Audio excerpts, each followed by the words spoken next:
Good morning. So today's training is titled Opioids and Older Adults, a Community and Medical Perspective. We have with us two very esteemed professionals in our field. The first is Mary Steiner, and I'd like to read Mary's biography to you. Mary Steiner is a graduate from the University of Colorado School of Nursing. As a registered nurse, she has acquired experience in acute care, public health, and management. Throughout her career, she has built a reputation for being a patient advocate, collaborator, and a builder of projects and programs. In 2000, she was recognized by the Public Health Nurses Association of Colorado as the Public Health Nurse of the Year. As an emergency preparedness nurse coordinator working at the Oklahoma City County Health Department, she was instrumental in the development of pediatric dosing protocols in the event of bioterrorism, an accomplishment that was recognized by the Centers for Disease Control.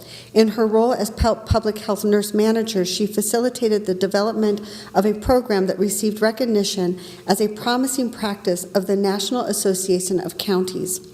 In her current role as community program manager, she is responsible for managing grant-funded programs and initiatives sponsored by Community Health Partnership. In addition, Mary serves as the coordinator for the Coalition for Prevention, Addiction, Education, and Recovery, also known as CPAR, a program of Community Health Partnership. Thank you, Mary, for being here. I also want to introduce our other speaker for today, and that is Dr. Gus Gunaim. And I asked Gus to send me his bio, and I want to read you what he wrote.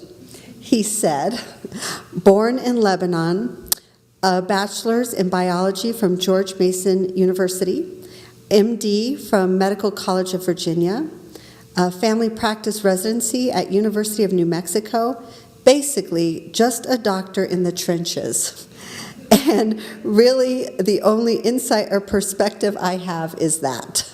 So very, very excited for this day and to have these wonderful presenters here. So please, a warm welcome. First, Mary, thank you.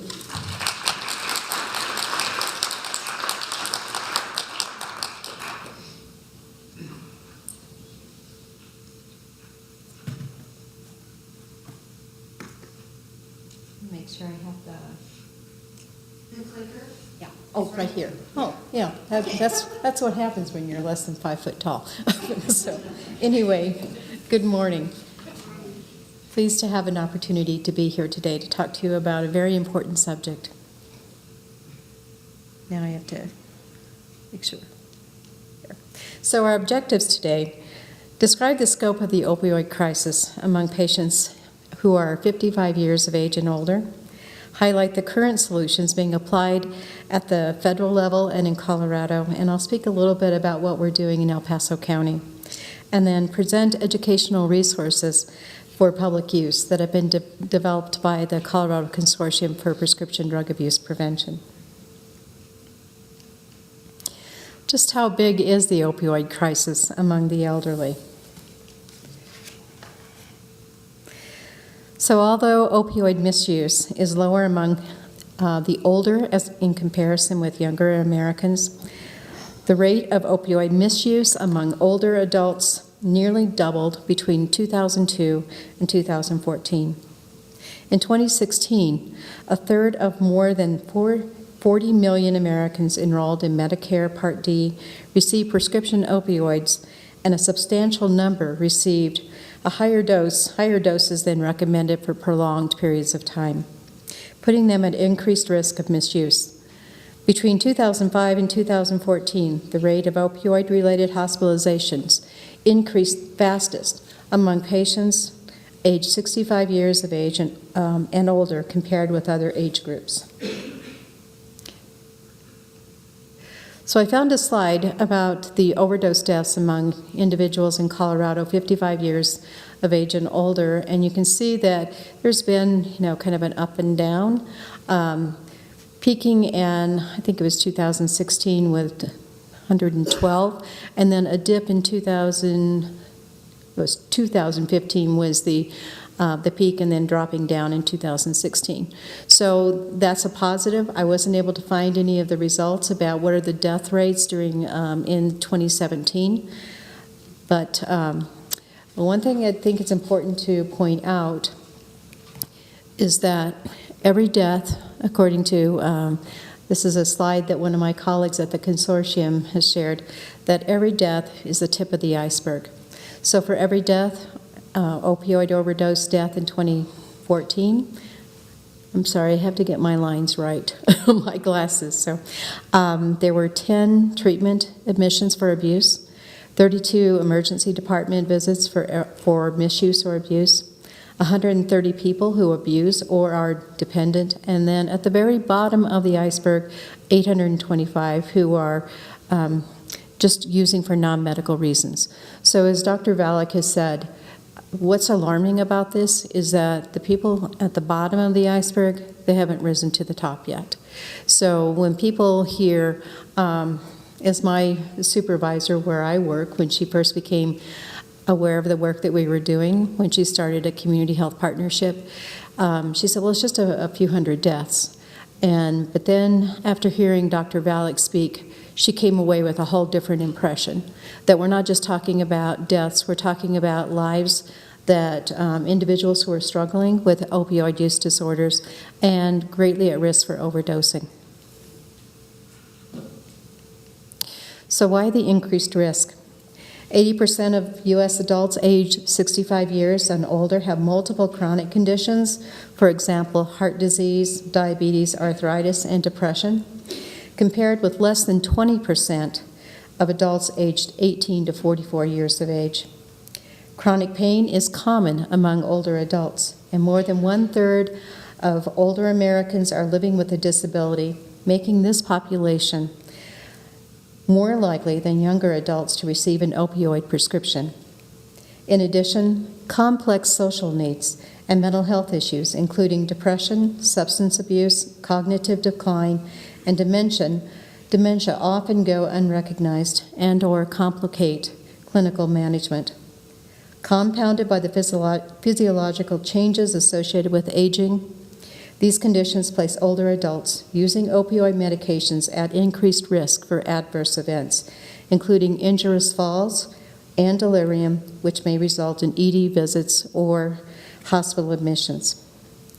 Additionally, older adults are more likely than younger adults to take prescription medications, which increases the likelihood of drug interactions and adverse effects associated with the use of opioids. So a pop quiz. What percentage of older adults don't take their medicine as their doctors instruct them to? Any guesses? C? I've heard C. D?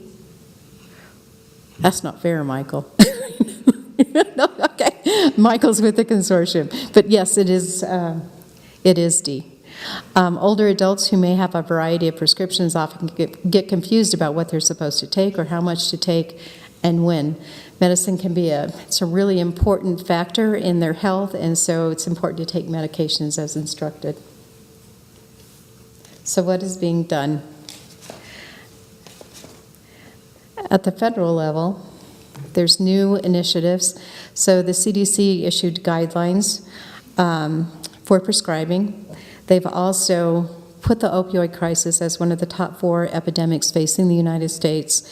And then in 2017, President Trump declared the opioid crisis a public health emergency. And with that came additional funding to support response efforts in our community.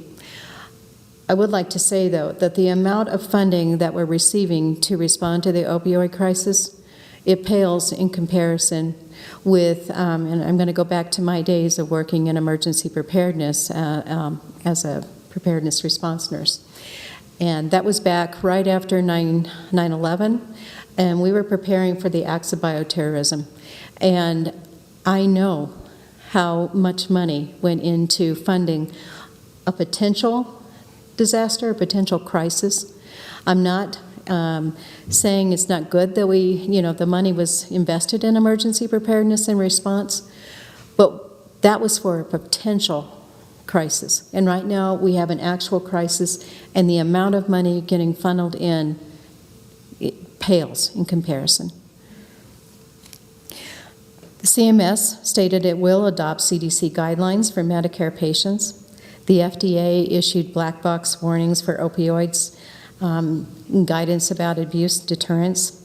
And then the DEA has issued tougher scheduling, and they've implemented national take-back drug days. At the state level, we have the Colorado Consortium for Prescription Drug Abuse Prevention. It's created by Governor Hickenlooper in the fall of 2013 so that we could have a coordinated response to the efforts that are here in Colorado. The consortium very much follows the collective impact model, knowing that this is such a complex issue that you have to bring people from all different sectors to the table to work on this.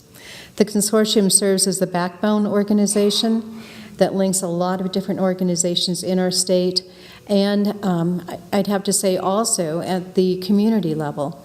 When I started working on developing the coalition in Colorado Springs, it was, I was so pleased to find there was already a state organization working on this, and I know how important it is to leverage resources, whether it's in the state or the community, and so so CPAR is strongly affiliated with the consortium. I won't go through all of the consortium's organization, but this diagram shows the different work groups that have been implemented over the course of time who are working on the opioid crisis. And again, I think the takeaway message from this is it's very diverse. There's no silver bullet. We're going to have to look at silver buckshot to try to address this problem. There are regional coalitions and initiatives, and I've highlighted down the one that I manage, CPAR, but throughout the state you can see in the San Luis Valley, Northern Colorado Health Alliance, Boulder has one, Pueblo, Yampa Valley, Tri-County, Mountain Areas Drug Awareness Partnership, and other AHECs. CPAR, we have a pretty simple structure. When we started out, we had 6 different work groups, and they were aligned with the Colorado Consortium. And what we've done is we've reorganized based on a recent study that we did that was funded by the Colorado Health Foundation to do a community readiness assessment. So the initial 6 work groups came up with ideas and proposals about what we need to do in our community or what they perceive that we need to do. But we know that if a community is not ready to respond, you're spinning your wheels. And especially in a county like El Paso County, where very conservative, and so where other areas across the state have syringe access programs. El Paso County is the only large metropolitan county in the state of Colorado that does not have one. So for us to go out and say we need to have a syringe access program when we have a community that's not ready for that, we're going to be wasting our time and causing a lot of frustration. So we did this community readiness assessment, and we came in at a score from 1 to 9, came in at a level 3, which means we have a big awareness in El Paso County about that there's even a problem. The people who know that we have a problem are the ones who've been directly affected by it. That's, I've interviewed grandparents who are raising their grandchildren because, you know, their children can't take care of their babies. So they definitely know there's a problem. But otherwise, it's pretty limited. And something else that came out of that was, even though there is some awareness among our elected officials about there being a problem, when it comes to the actual moving forward with supporting the work, what needs to happen, there's still a lag in that. So what it says to us is how important it is for us in El Paso County to create an awareness about the problem.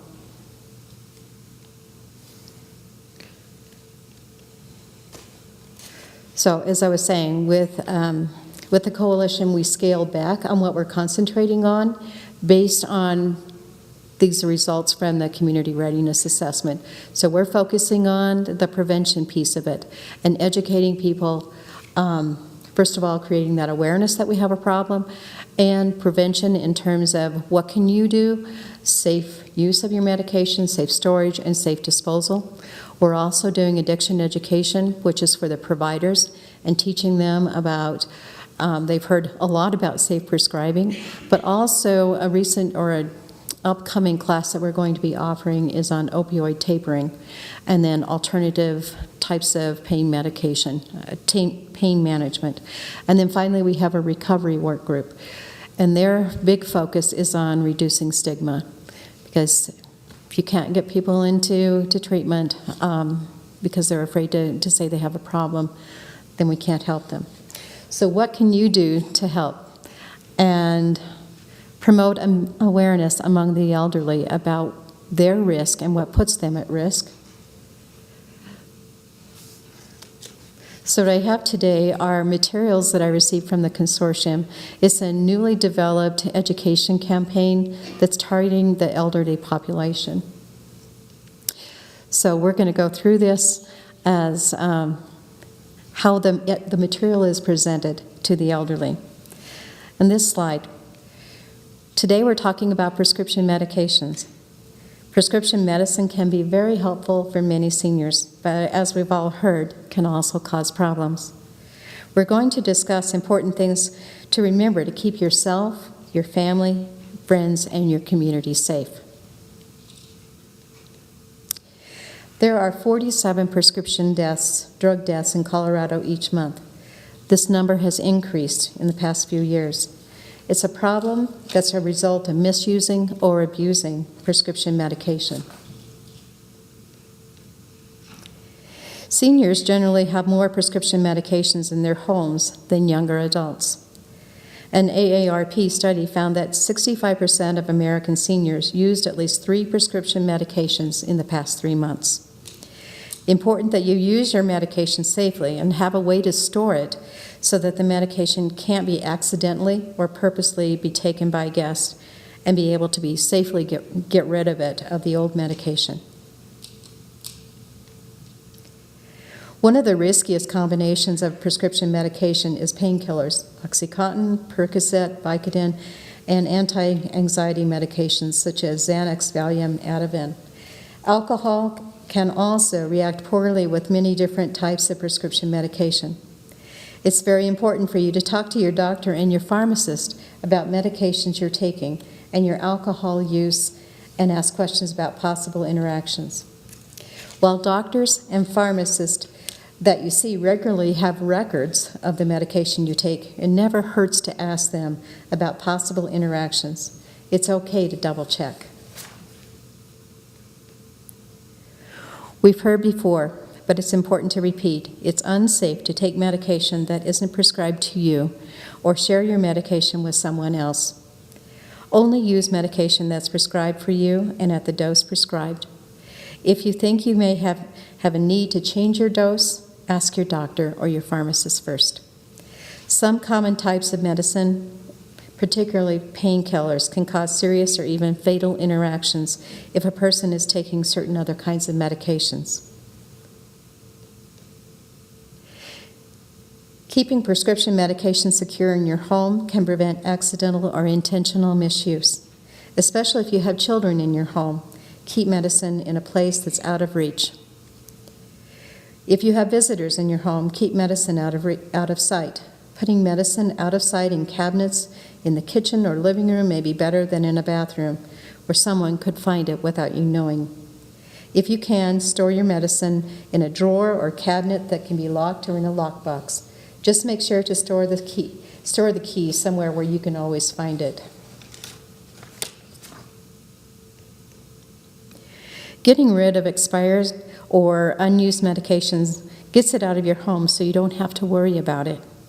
There are several secure Dropbox locations in the community where you can take old or unused medication or medicine. We can provide you with information on where those drop boxes are located. You can also ask your pharmacist if they carry products like Dispose RX.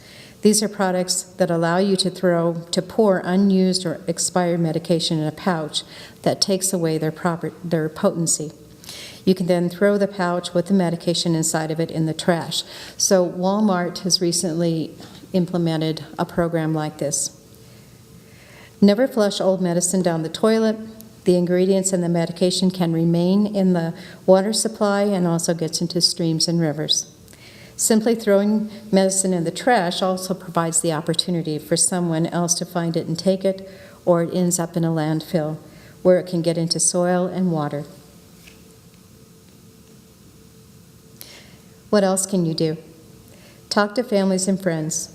It's up to us to look out for each other as a community. Spread the word to friends and family about why it's so important to safely use, store, and dispose of medication. So that's available from the consortium, that if you're wanting to use that presentation, that's something that can be given to you to use in your own communities. So that is something that's, that you can do to address this problem, educating the elderly.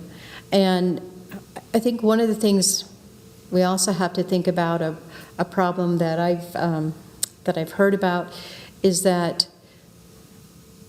we know that the majority of people who are using medicine, opioids, for non-medical reasons are getting them out of medicine cabinets. And so grandma and grandpa are a good target to go to their medicine cabinets. So how important that is to educate our elderly about keeping, their family members safe as well. Now, are there any questions, or you want to do that at the end? Do that. Any questions right now? Okay. Thank you.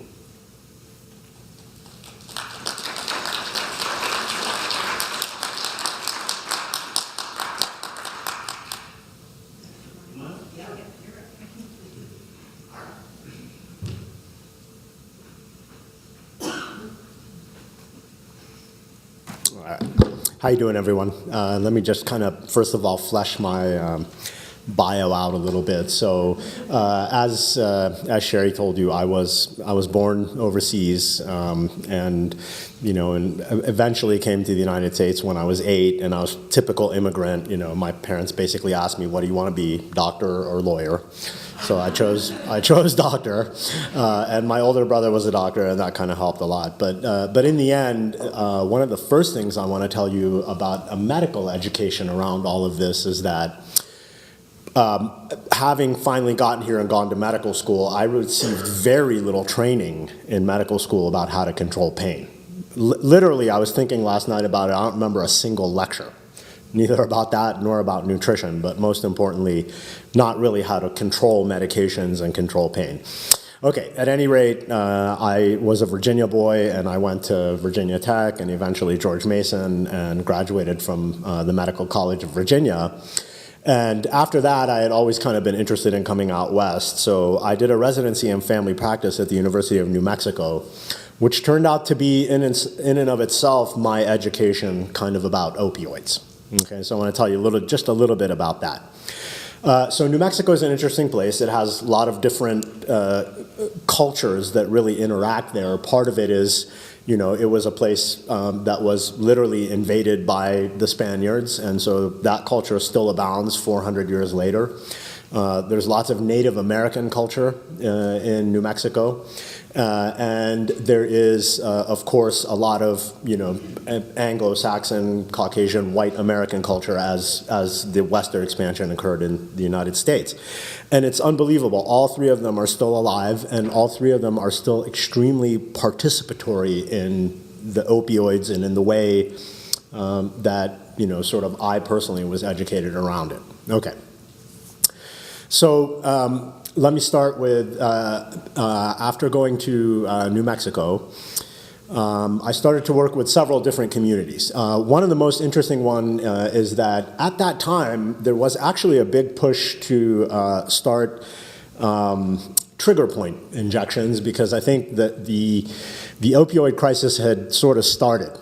So this is about 1998. when I went into residency, and we had a trigger point master at our residency named Dr. Ben Dates, who had been operating for years and years now doing these trigger points and naturally attracting a chronic pain patient population, right? And he was doing these all up and down the back and literally around, quadratus lumborum, which if you know your anatomy surrounds your kidneys. And, he was doing things that literally probably nobody would do anymore today. But it attracted a pain population, of course, to this clinic. And then Ben retired. And really nobody was interested in kind of taking up the mantle of doing this thing. And so we inherited this giant population of patients. And we arrived as young residents with absolutely no training, the guru kind of gone and retired, and this giant population of, essentially underserved patients who were looking for pain relief now, right? And I think the other part of it too is you have to realize at the same time, around, I would say, the turn of the century, it seemed to me that drug companies and everyone else became much more aggressive in actually pushing pain medications. And I remember at this time speaking to drug reps who were telling me, you're using far too much short-acting medications. You need to get these people on longer acting and these extended release formulas, which I think now we realize have really been some part of the issue, right? All right. So at any rate, moving forward, we begin to work with these folks, and really we had no other tools but opioids. We were extremely impressionable doctors. We were young. We were just out of medical school, and we were being told basically on one side, give these medications, and on the other side, we want these medications. And so we were, extremely complicit, I think, at that time before doctors ourselves kind of realized how much we were doing. Because in the end, let's face it, the practitioners are the gatekeepers. We write the prescriptions. And I think that Mary did a very good case of showing you that it's those prescriptions that filter out into the abuse network much more so than, people getting them online or things like that. I think it's really us that have to be kind of also admitting our role in a lot of it. So I also worked a lot with Native American communities, and I worked a lot with undocumented Mexican patients who were in New Mexico. I worked a lot with, as Mary described, a more conservative community, because New Mexico, in terms of Santa Fe and Taos, are big retirement communities. And I think one thing I did begin to see is, as I began to grow as a provider, is that pain was very cultural.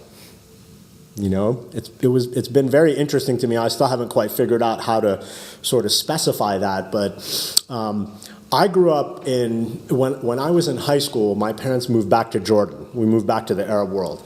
At that time, Jordanian pharmacies were completely unregulated. We used to be able, as high school students, to write a note in English and take it to an Arabic pharmacist saying our parent wanted something for their back pain.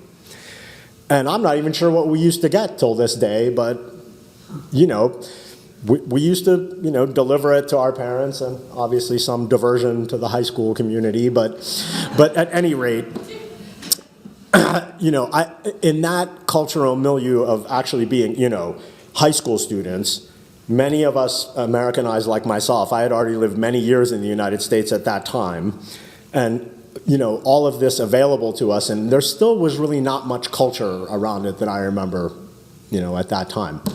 Okay, and then coming to New Mexico and seeing these three communities, like for example, my Mexican patients who I spoke only Spanish to, it was so rare that I was even asked for one of these prescriptions. But you know what? From my own perspective, it was so rare that I offered it, because I actually knew that I wasn't going to get much pushback about not offering it. Interesting, huh? In Native American communities, this was even more interesting. So we used to work on the reservations late at night, And all of the reservations ran in an emergency room, right? And at this time, this would have been, early 2000s, I can remember going into a room to distribute myself the narcotics.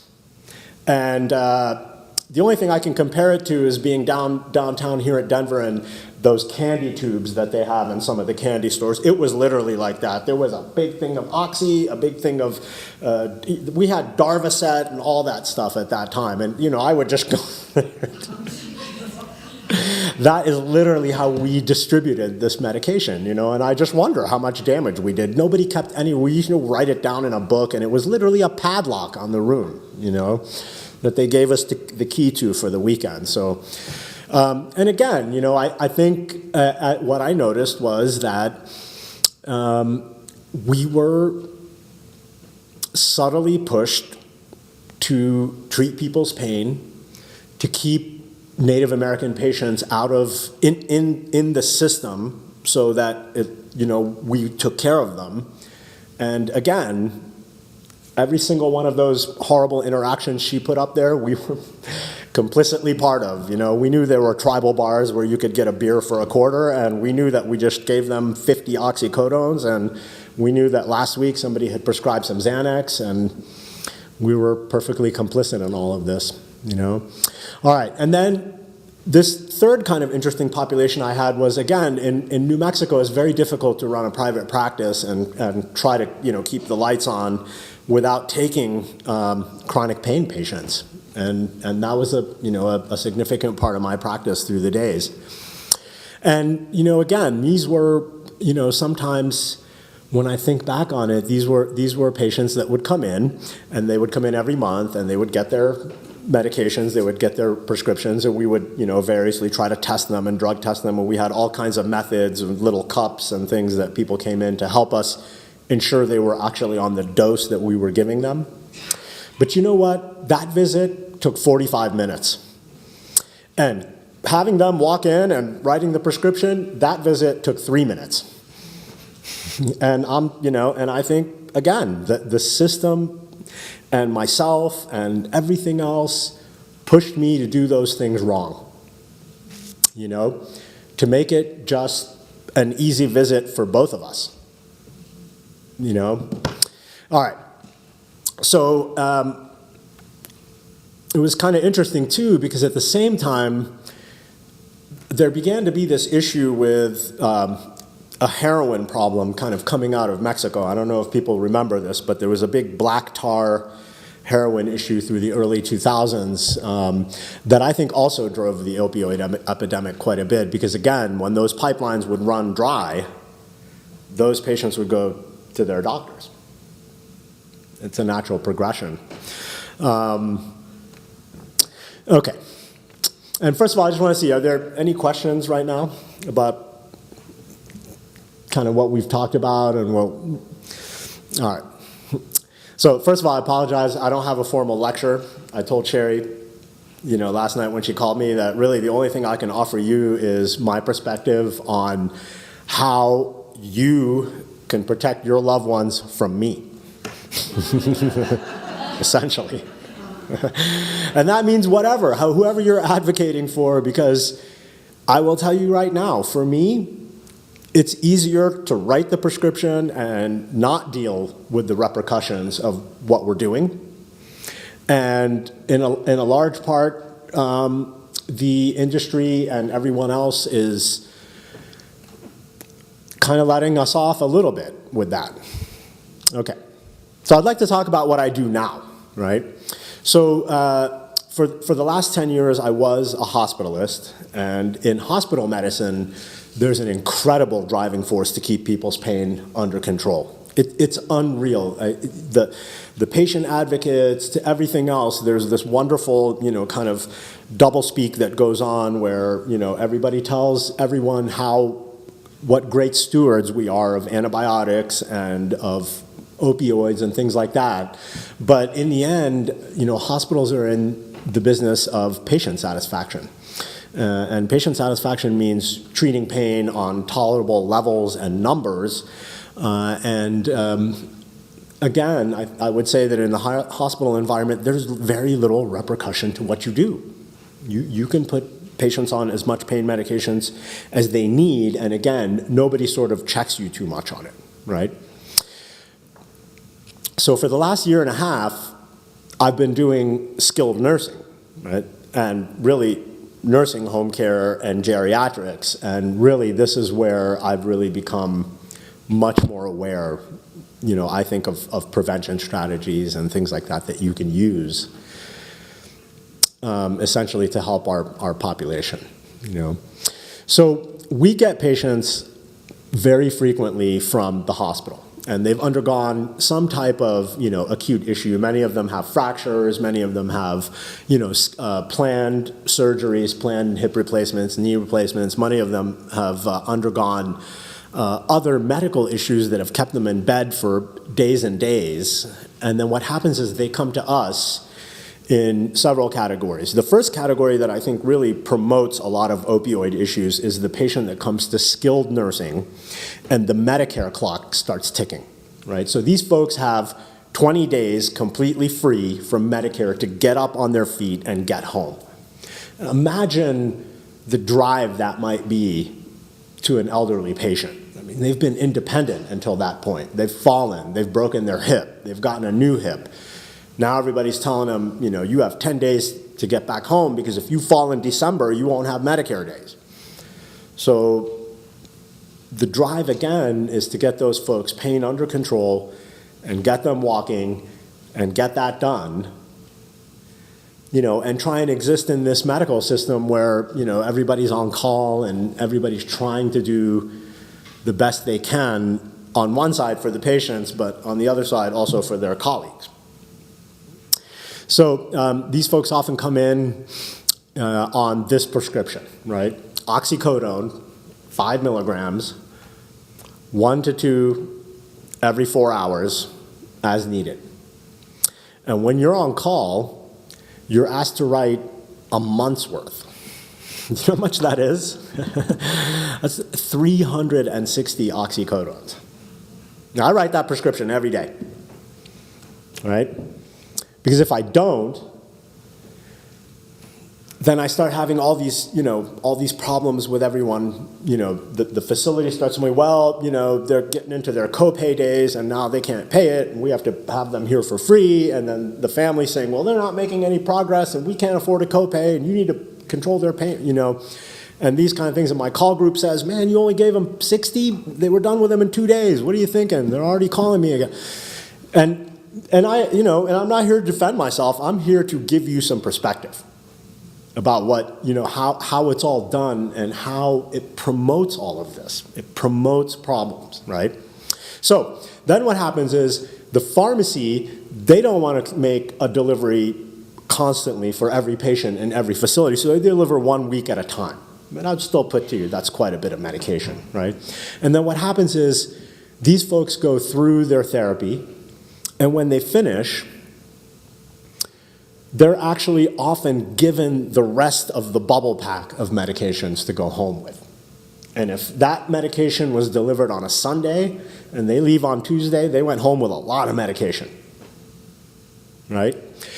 The other part of our business is that oftentimes we are extremely involved in their admission, but not necessarily so involved in their discharge because the facility discharges them when they've paid their bill and discharges them before the days come where they cannot pay their bill. So interestingly enough, I saw somebody yesterday and I didn't think they were going home and I refilled their medications and I just got a text they're going home and I'm sure they just got delivered whatever 1/4 of 360 is. And they'll take those home. And it was only a knee replacement in a patient with limited English and didn't get to speak to any family who, it's kind of, we're just, I know it. I am setting a lot of these people up for failure, and I'm not sure exactly how to go about pleasing everyone in the cycle in order to get everything done, right? Okay. So that's one side of it. Now, the other side of it has been, interestingly enough, a side that I have seen a lot of regulation go into, which is that essentially skilled nursing facilities, long-term care, all these kind of buildings get regulated as nursing homes, and we are finally starting to see some regulation coming down from the FDA, the states, the CDC. We're starting to finally see a little bit of guidance, right, among some of the organizations that at least we can medically fall back on as, sound research and things like that, okay? So one of the interesting things we've seen now is the morphine equivalents that have come through. And is everyone familiar with that system here, morphine equivalents? So essentially what we're trying to do is get every medication, every drug that's an opioid, down to some standard dose so that we can all understand, so that we can speak across lines of all these different medications. So you have oxycodone and you have your morphines and things like that. Okay, so it might be just a little bit worthwhile to kind of give you my quick guide on it, okay? You have the codeine derivatives, right, which is the oxycodone and the hydrocodone. It tells you in the name what it is, right? And then you have the morphine derivatives, which is hydromorphone, which is Dilaudid, and morphine itself. And then you have this special category of stuff like tramadol and things like that. And essentially it's from those three categories that we prescribe for pain. Generally speaking, tramadol is sort of your least potent medication. The codeine derivatives are next, and the morphine derivatives are thought to be the most. And then you have fentanyl and those kind of stuff, patches and things like that.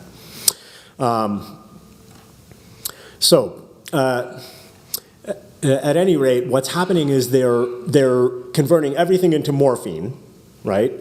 And they have all these wonderful calculators online and on your phone in order to bring down the morphine equivalents. And we are also being tasked with not only doing that, but also creating plans to decrease opioids over time on our long-term care patients. So these are patients that are in nursing homes, and I'll be taking care of them presumably for the rest of their lives. I see them once a month.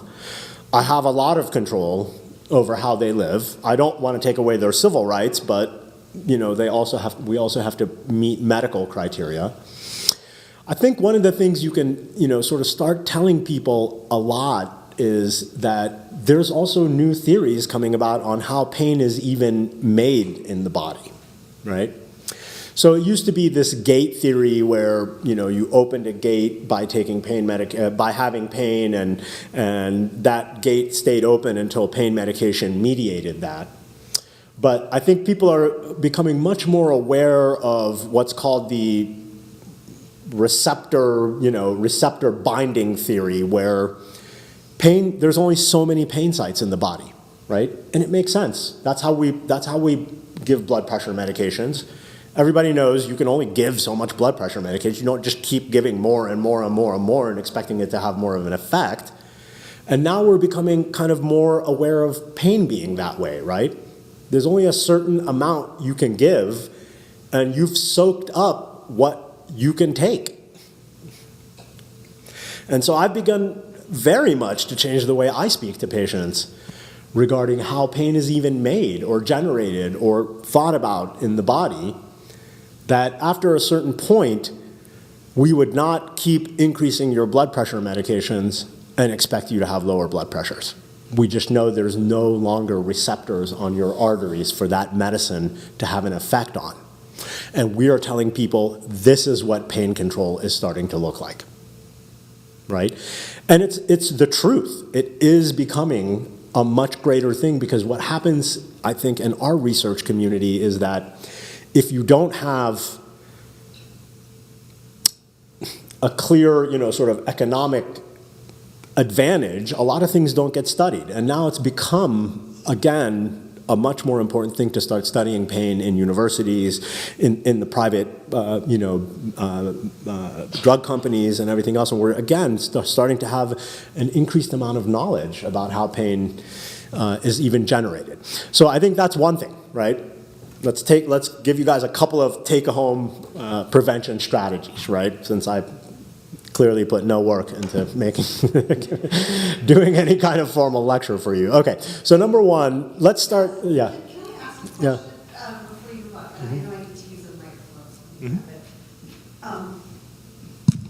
So the question I have is, especially with older adults, for example, there is, and I'm a psychologist, so in intervening at a behavioral level, one of the things that I've struggled in partnering with physicians around chronic pain management is that the person, there's a psychological aspect of this. There is this idea that I can't do without it. I don't take it away from me. I've always had it. And so how do you have that conversation, especially when it's around, look, we don't keep giving you more and more and more. That's not what this is about. It's not going to change anything yet. This is so ingrained in an older adult who's been on these medications for decades. Can you address that?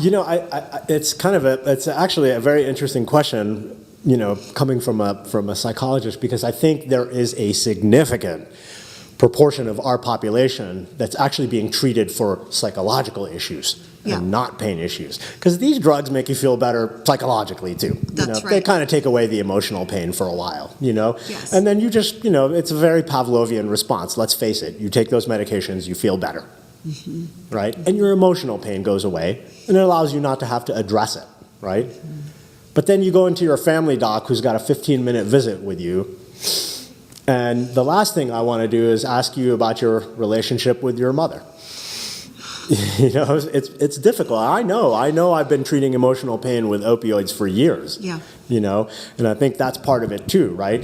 The system also needs to open its doors to start getting people into behavioral treatment as well, because what I do is not sufficient or really, I think, going to change the system that much. I mean, even what I do now is mostly, go in and talk to a patient for 15 minutes and fill out a questionnaire that's a PHQ-9 or whatever, so they can have that on their books and the thing, and then I offer some citalopram, and then what? I leave a patient who's still lonely, still fighting their independence, right? Still being told by everyone, get up or walk or you're staying here. So again, I think there have hardly been times, and I will admit it, when I've really had the ability to open up that kind of situation where I could talk to people about what's really driving kind of their use, if I really suspect it's more of an emotional situation. But again, I think the other part is, yes, you become concerned, psychologically concerned, that you cannot live without them. Right? Exactly.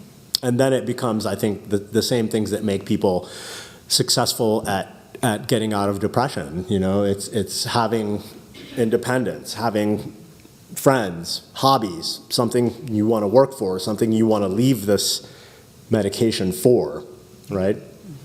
Okay, so let me go back to my point. So number one, let's start talking about pain in a different way, right? Let's start talking about pain the same exact way we talk about every other medication, which is that if you're in congestive heart failure and I'm treating you with Lasix and you're already on 180 milligrams twice daily, we're not going to get any response out of more Lasix. There is just no more kidney to activate, right? And it's the same thing. You are on high doses of medication. You are having horrible side effects. You're confused. You're constipated. More pain medications are not going to change this pain, right? Second of all, I think a lot of it comes with a lot of the things that Mary was talking about, which are common sense things. Let's even as a doctor, I realized when she was talking that my wife had twins 3 years ago, and I bet you there's oxycodone in our in our closet. I guarantee it. I haven't gone up there and looked, but we have 3-year-olds, and they're already learning how to open the ladder and things like that. So let's go around to all of our elderly friends and patients and anyone we can think of and be rude. Ask them if you can look in their medicine cabinet. And look at these things. The other thing, and this has been actually a 20-year issue with me. When I look around the medical system, one of the sloppiest things I see is how we categorize and list and get everybody's medications actually correct, right? Now, I tell people all the time to think of it, as let's say you're in surgery and the surgeon says scalpel, he wouldn't just, they wouldn't just expect any blade. They would tell you exactly what they need. They'd tell you what blade they want on the scalpel, how long they want the handle. When we order hooks, when we order needles, we tell them exactly how long we want the hook and the back hook to be. And it's amazing to me that such a low percentage of people who come in that I contact as a physician know anything about the medications they're on, or give me some list that's been marked over and erased, that's written in pencil, that's laminated. Laminated? You're 80. You'd have to laminate it at every visit for it to be accurate, So I think that's another one, My big thing is I've always been bring every bottle, every medicine, as inconvenient as that is, to every doctor encounter. It is super helpful. It is unbelievably good at categorizing what people are taking and putting in their bodies and interacting with and things like that. Because I can tell you what, the little yellow pill, that means nothing to me. The Rolling Stones song. That's about it. So that's I think another one is let's try to get our elderly population to somewhat keep their medications in some type of way we can really see their accuracy. And I'm not sure how we're going to do that, because even, I worked at Swedish Medical Center, which is a level 1 trauma center, and I wouldn't even say we got the medications right 20% of the time. And we had pharmacists down in the ER calling the pharmacy and all this other stuff. All right, number 3. I am stunned at the underuse of the prescription drug monitoring program that we have in Colorado.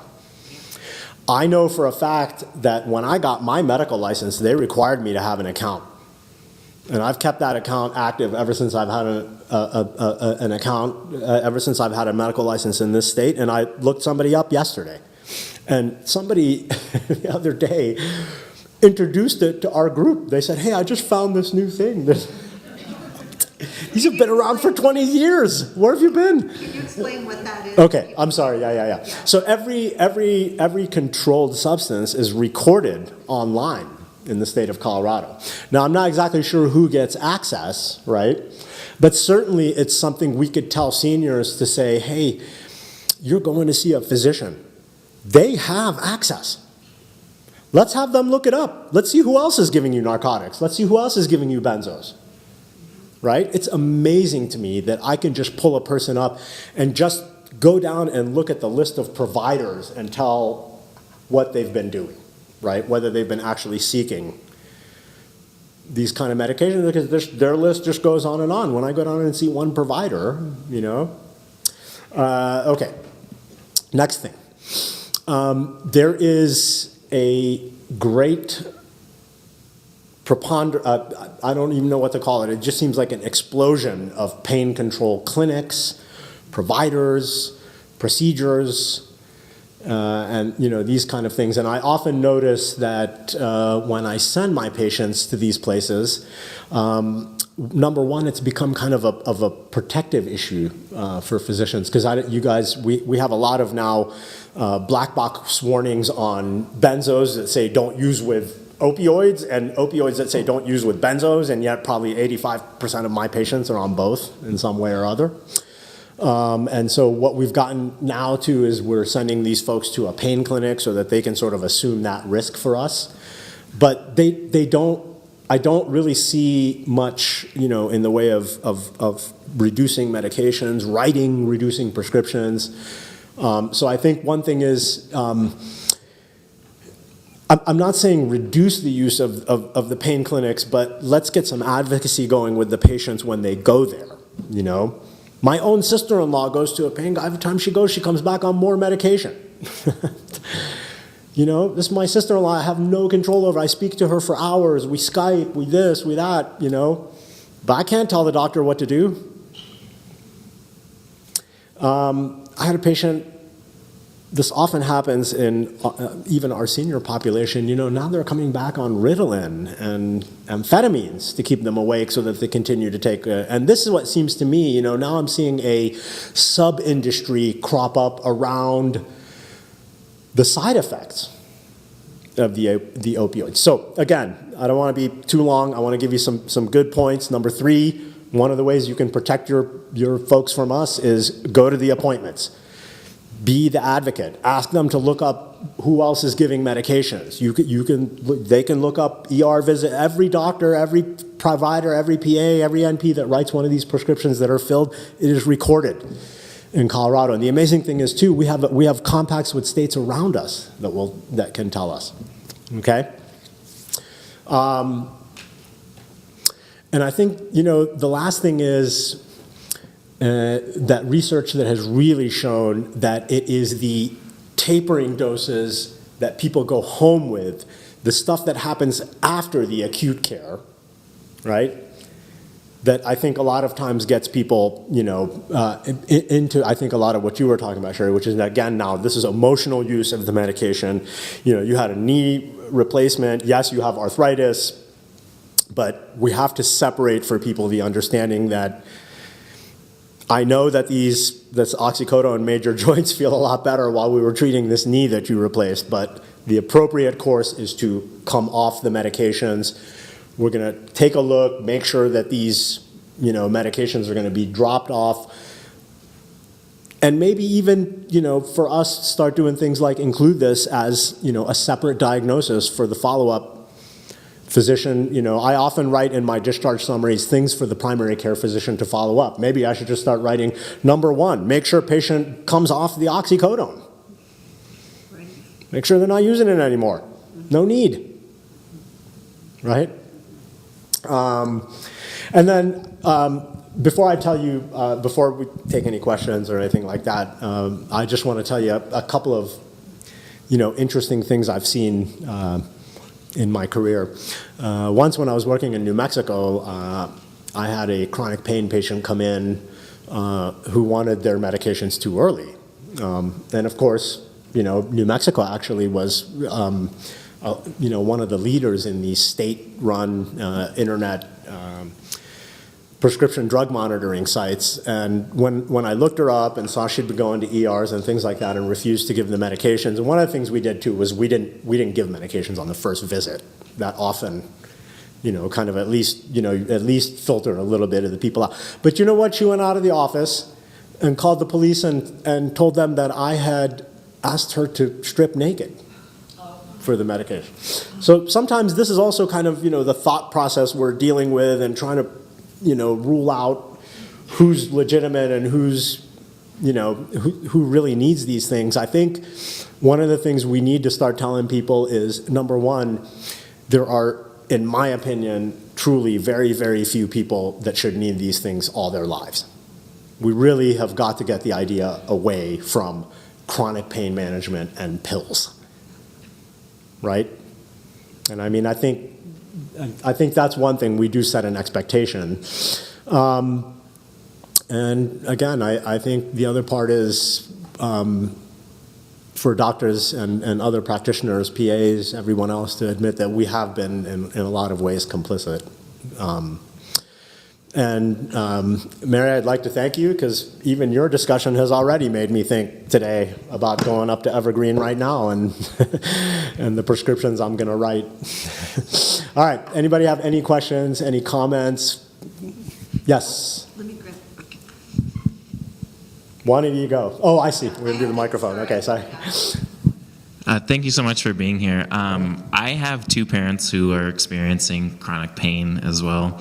Like my dad just came out of the hospital and he was prescribed oxycodone, and my mom just had surgery several months ago, and she's on morphine. Uh-huh. And they both do not like being on these medications, and there's very little outlet for alternative forms of pain medication. Yeah. And I was wondering, is there, they live in Oregon, so there's medical marijuana available, and I'm wondering, like, how as a patient do they address this with their primary care physician to try to transition from taking opioids to something less physically addictive? Yeah, yeah.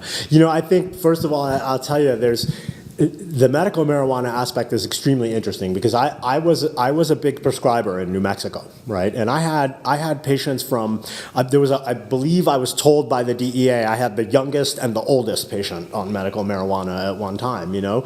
And you know, to me it's adjunct therapy. I mean, I'm not up here trying to say there isn't a place for opioids in medicine. There certainly is. And these short-term prescriptions where people go to the hospital, we are trying to preserve their independence, get them back home in some way.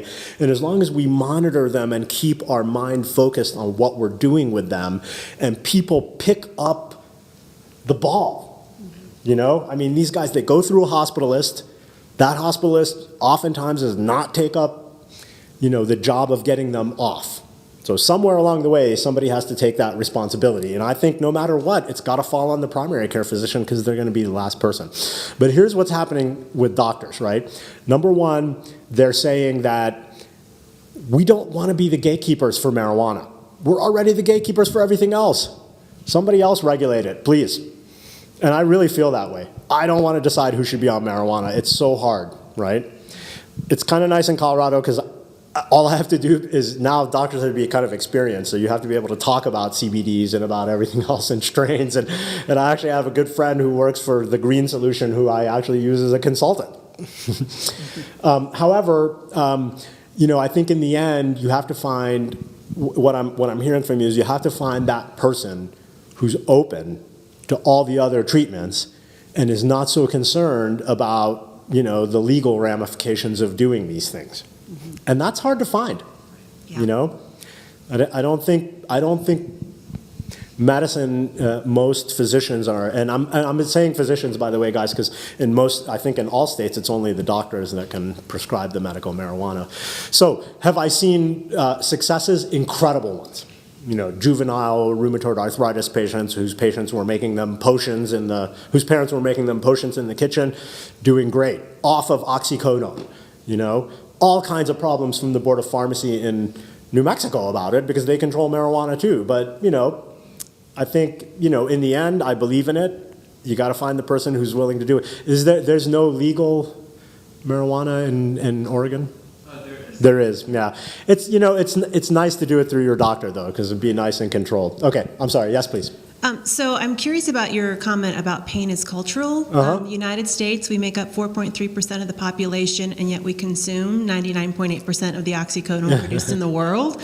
Yeah. So what are we missing? What are Europeans doing with their knee replacement that we cannot be adopting and doing it here, or in Jordan, for example? Yeah. You know, it's really interesting. Let me give you a perspective, right?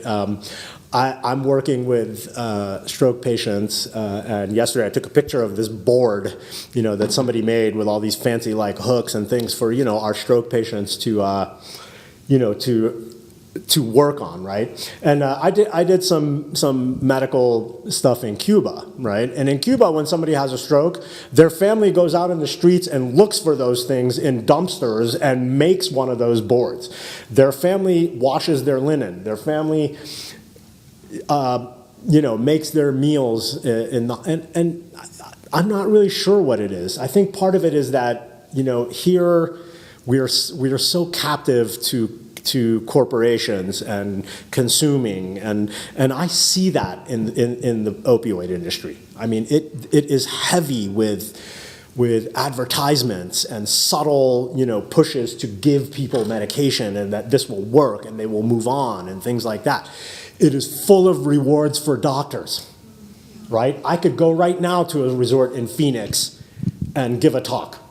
They'd probably pay me for this poor talk that I gave, you know, as long as I reversed it and promoted, you know, I mean, honestly, there's a lot of rewards for physicians still in giving it. There is a lot of current in our society of taking the easy way out. You know, people don't exercise, people don't, I spoke to somebody yesterday who told me their plan to get their knee replacement was to go on the South Beach diet. Yeah. Only. Yeah. No exercise? Wasn't part of, I hadn't thought about that. So, I think that's part of it. Honestly, I really I'm not sure. I know that when I grew up, we never took pain medications. We were given horrible home remedies. So of course I never asked for medication my entire life. But I had a cauda equina syndrome. I was completely paralyzed from the waist down. I had to catheterize myself for 3 months. My wife was putting me on the toilet, and I took 1 oxycodone that whole time. Mm-hmm. I just don't know. I don't know what it is. It was horrific pain, believe me. It seems like there is a cultural belief for every ill, there's a pill. Yes. And when in doubt, cut it out. And I think that's been pervasive, right, for a number of decades. Yeah. And we have to somehow change that belief. Yeah. I think you can look at every single industry, every single disease we have. Diabetes. What's really proliferating in diabetes care? All the people that surround the complications, mm-hmm. right? Get your catheters, get your wheelchairs, get your stair lifts, get your this, get on your Lyrica. Have you seen it? And then they just give you the little byline, and with good diet and Tradjenta, Trajeo, and 18 other medications, you can live a great life, Right. I think it's, we are just being held captive to the drug companies. We really are. When I graduated in medical school in 1998, and people were on 4 or 5 medications. Now it's nothing to see people on 25. Yeah. 25. And I think that's part of it.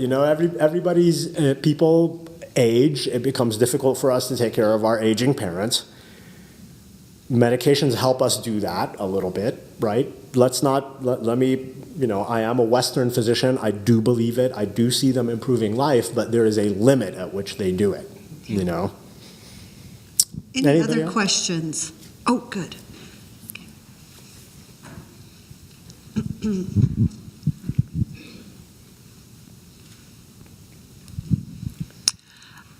One question has to do with treatment for end-of-life care. Mm-hmm. How do you see, I guess it's the swing of the pendulum in terms of too much, too little. Do you see that having a bad effect on taking care of people when they actually need that medicine mm-hmm. on mm-hmm. board? Yeah. And then the second part, I'd say, is maybe, I don't know how to do it, but I worked substance abuse treatment for many, many years, and that was part of our training and treatment. How people were to be proactive in terms of their own care, going mm-hmm. into the doctor, saying, "Hey, I'm an addict. We need to talk about how I'm going to be treated, how I'm going to come off of mm-hmm. this. Stay away from these kinds if I can, but too much pain was a relapse, waiting to happen, using the medication. So just having to work toward that balance from the very beginning. Yeah. So let me address the first question. So I do quite a bit of hospice care, and in the end, my only concern, honestly, is comfort and treating anxiety and letting people have, the existential type of thoughts I think you need to have at the end of your life, whatever that means, right? The interesting thing is that hardly anybody knows that there is actually an aid in dying law in every state in this country. It is legal for physicians to help people die. It is not legal to make them die, right? But interestingly enough, you wouldn't believe this. I'm starting to see some regulation of the hospice medications. Yeah. And generally, what we do with that is we just put them on liquid morphine and really we let the family and the patient drive what they need, in terms of giving the dropper and treating the anxiety and things like that. But they have begun to regulate us on that. So here's the last one. A pharmacist refused to send liquid Ativan because I had put the patient on liquid morphine. Oh, no. Yeah, because of the black box warnings. So now we're starting to deal with that, and I'm not sure where that's going to come. I mean, one of the things I was, in Colorado is we have assisted suicide. It's legal, but again, we need everybody to kind of comply and understand what we're trying to do. That's a horrible place to try and regulate opioids. All right, and I'm sorry. Tell me the second part of your question again. I guess more of a statement, but in terms of people taking responsibility. Yeah. Oh yeah. And I had an idea about this again. I think about it. In our culture and our society, and I'm talking about Western medicine. Every medication is open ended. There's hardly anything we put you on that we put a stop date on. What is there? I mean, you go on blood pressure medications, rest of your life. Lasix, rest of your life. Rest of your life. Why wouldn't anybody expect opioids? Rest of your life. Yeah. And maybe what we do need to be doing, right, is when we have those conversations about putting patients on opioids, have those conversations about taking patients off opioids. Right? Ms. Smith, you're leaving my care today. You had a knee replacement. When do you think is a reasonable time for you to be completely off these medications? We already have a company policy where we're not given more than a week. But again, a week when I'm prescribing 360 in a month is probably plenty to cause a problem with, Yeah. Or, the other issue that comes up is accidental overdose. Yeah. And that weighs on the minds a lot of providers, because here you've given these medications and the person may accidentally overdose because they can't get their pain under control. Yeah. Well, and I think, again, in my experience, there's a lot of accidental overdoses where, somebody gets a urinalysis and they have some nitrites and then they call it a UTI. Mm-hmm. Right. And then that avoids having to have the conversation with these folks. Yeah. Guys, thank you very much for having me. Well, it was really thank pleasure. you. Thank you. And I'm going to leave a few business cards down here, and anybody who'd like to talk more, or there's emails on there and things like that, you're more than welcome to. I do, before we break, I do want to say how refreshing it is, one, to get two different perspectives, right? We have a perspective from what's happening in the community. Mary, you provided us with some really good information, and I love the work that you're doing in Colorado Springs, and of course, having the resources through that partnership that people can use. So, do utilize that, because you can go back to your own organizations and give that information there. And then, Gus, I do want to say that it is so refreshing. I've worked in primary care, embedded in primary care and long-term care for the last 10 years, working in geriatrics. And what I really appreciated is your candor and openness about how physicians have played into this problem, contributed to the problem, because I do think that unfortunately and there are I've worked with some amazing geriatricians, and yet the chronic pain patients probably present the largest challenge to them because it's a moving target. The patient is rarely ever satisfied. And one thing that I've noticed in primary care is that if we don't take that step back and remember that physicians, the medical community, kind of created this monster, we cannot place all the blame on the patient. And so one of the things that I have struggled with as a psychologist is hearing judgmental kinds of descriptions for these patients. They're drug seekers. They're manipulating me. They're, they've been fired from lots of clinics, and now I'm the last stop. And I think that what I appreciated, Gus, is that you acknowledging that, because it does have to come, we need to hear that. And I think, too, that when we acknowledge that, I would hope that it would instill some empathy for the patient who, whether it is idiopathic pain or whether it's psychological pain or real pain, that they are being empathized in that and then being partnered with their provider. So, I think thank you so much for offering that. Yeah. Yeah. Thanks, everybody.